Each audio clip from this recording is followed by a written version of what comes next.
we got a photo of you on surveillance. And we have video footage with audio, like saying that you purchased this like shotgun. So where is it now? Oh man, I remember that feeling. Like it was like a sinking, like dark feeling where you're just like, shit, what did I get myself into, right?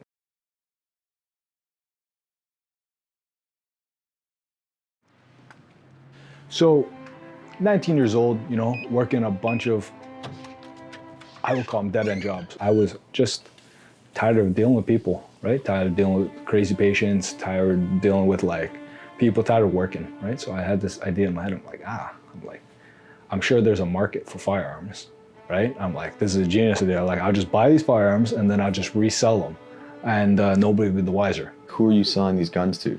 So I didn't have any contacts or connections with gangs or street gangs, but I did know some guys that growing up, right?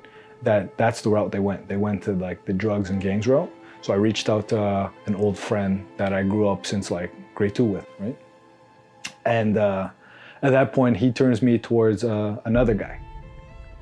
And from there, we kind of build a relationship. We do a couple of meets in person. We'll call him my buddy's acquaintance. We'll call him Mac, okay? So Mac is the sole purchaser of most of these firearms, right? Mac is in a gang, and Mac has rival gang members as well, right? So he's arming himself, he deals drugs. He thinks that by buying and purchasing these firearms, you know, he's keeping himself safe, his family safe, and his gang safe type of thing. Mac purchases the first firearm for about $3.5 thousand. And from there, we develop a relationship, and I sell him paraphernalia as well, right? Like body armor, bullets, magazines, stuff like that. Like, how much money did you make selling these firearms? Not a lot. Like, honestly, like, at the end of the day, so the guy that introduced me to Mac, I would always give him a cut, even though he didn't really do anything, right? So I gave him like 50%. So let's say like I sold 10 firearms at 3.5 each. That's around $35,000. Cut that in half minus the cost. Really, like, that's maybe like 15 grand, right? As a kid, you see that as a lot of money, but you don't see the long-term effects, consequences, and repercussions, right? So when did the police catch on? And what happened when they did? What did you do? I reapply for the military. I get in. I'm going through basic training, but still selling guns at the same time.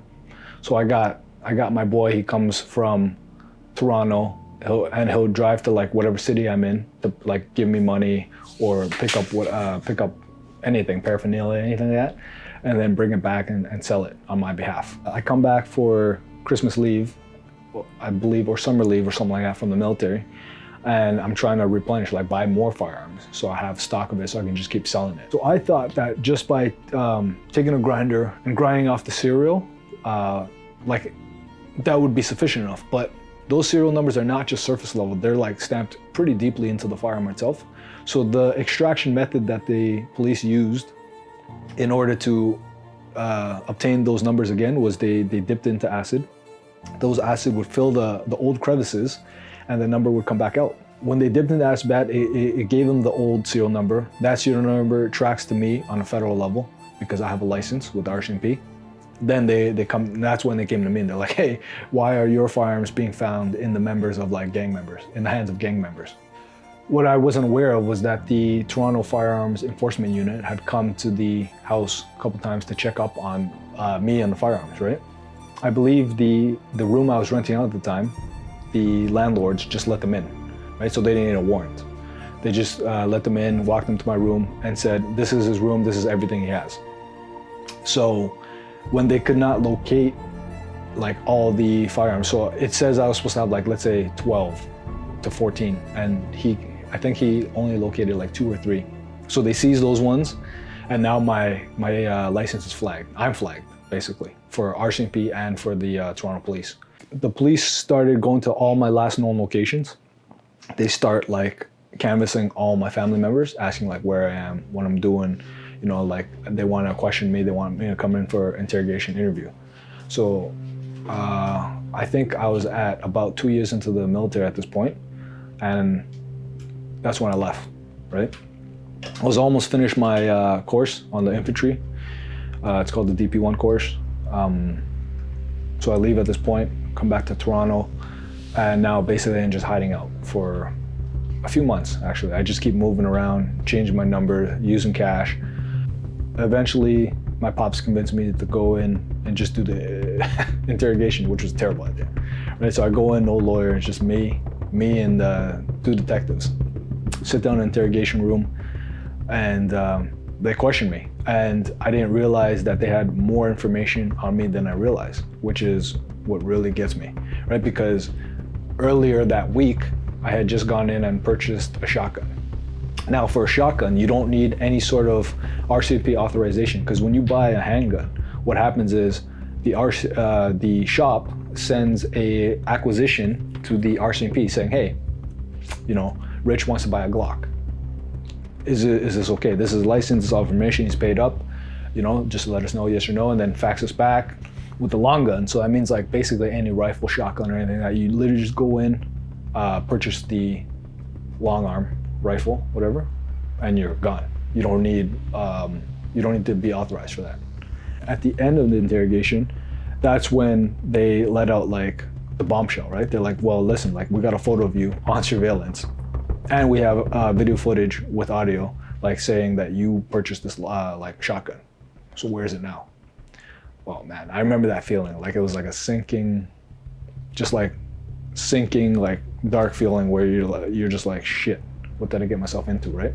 I just lied. I said, you know, it's at home right now, and I could turn it in, type of thing. And then after just leading along for, I think like a week or two, I fled to France. Why did you choose France? Why did you, you know, of all places, what was special about France? France, there's a mercenary group called the French Foreign Legion, and they were, I guess used to be, and are still now notorious for just taking anyone from around the world, regardless of like ethnicity, culture, anything. They don't really care. As long as you're not wanted by Interpol or if you committed murder, I believe. There was a female captain from the regular French army, and she comes and she literally sits you down and you do about 2-3 hour like sit down chat with her. Further than that, you went into an interrogation. First they had me sitting in a white room all by myself for about, I had to wait there for like 8 hours before the interrogator even called me in. Then when he calls me in, I'm in his office, just me and him, one-on-one. And they just ask you, they're just trying to get into your head at this point, see how you react emotionally, physically, right? So he'll ask you things like, are you gay? You know, like, then he'll turn up, he's like, are you a faggot? He's like, I'm gonna touch you now, and if you're a faggot, you need to tell me because I don't like touching faggots. If you brought anything that could identify you or anything that they found of interest, they would try to use that against you, right? So he'll open your laptop and he'll go through all your videos, files, all that, but I was well versed in always deleting like all my texts, media, everything at this point. So he found nothing. I think this interrogation was another like 6 to 8 hours, right? And then he wanted me to pee in a cup because they also do drug testing, and you have to go through medical testing as well. And then from there, you go into a selection group. So typically they take about 40 of you, and then 20 of you go home and 20 of you go forward. And I was part of the 20 that they would not take. Why? I can only speculate because they don't actually give you a reason, but they have such a large number of applicants, right? Coming from China, Africa, Russia, like the poorest of the poor countries, with like clean, good old boys. They're probably like 19 to 21 years old. So like probably like more naive, no experience. So I would say it's better to take a younger individual that you can mold more easily, and a person where their passport is no good. They cannot leave if they wanted to. So like a passport from like, let's say Russia or China, they literally can't just like up and leave if they wanted to, because apparently the desertion rate for the French Foreign Legion is about 50%, right? Once applicants get in and they're trained, apparently like 50% of them want to leave. Because your contract is 5 years, but they do send you to some of like the most volatile places like in the world. So you go to the French Foreign Legions. What's the payoff if you do it? Because you're saying that, you know, after 5 years, like what happens after 5 years of service? If you do it for 5 years as well, you also can apply for natural French citizenship under that new assumed name. So you get a brand new identity. Right after I got kicked out, I was with a group of a bunch of guys that also got booted. And I was just trying to figure out like what my next steps were, right? Should I just keep traveling forward in Europe with no plan in mind, no goal? Like, could I get work? Could I get lodging? Could I get food? Like, I was very uncertain. I literally had like no money, right? I had enough money to get one plane ticket back, right? So I think my pops convinced me to just come back. He's like, just face the music. He's like, what else are you gonna do over there? I had no idea what I was gonna do over there, right? So I think at this point I'm probably like 23 years old, maybe 22, 23 years old. And I just say, all right, fuck it. And I came back. 2-3 months later, a big police raid goes down, and well over like 100 people are arrested in what's called Project Battery and Project Battery/RX, right? And they did these raids around like 4 a.m. and I was taken as part of this one. On the initial arrest, in that first segment of arrest, I spent about a month in jail. I get lucky. The judge grants me bail in lower court, but the Crown doesn't exactly like the reasonings that the judge gave. So they try to fight it. And I think 2 weeks later, we get a summons that says like, we have to fight it again in high court because the Crown is not happy with the judge's reasonings. So he wants to fight it, contest it, and then get me back in. He believes I should be held because I'm a danger to society. So we go to high court and we win that one as well, right? And then now I'm basically on house arrest for the next, I believe it's like 4 or 5 years. It was a long time before I actually go to court, right? And the reason we go to court is because we couldn't get like a solid number. So the Crown was offering, I think at the time, like 8 years. He said, if you plead guilty right now, we'll give you 8 years. And that didn't seem reasonable because like the max time you could get was 10.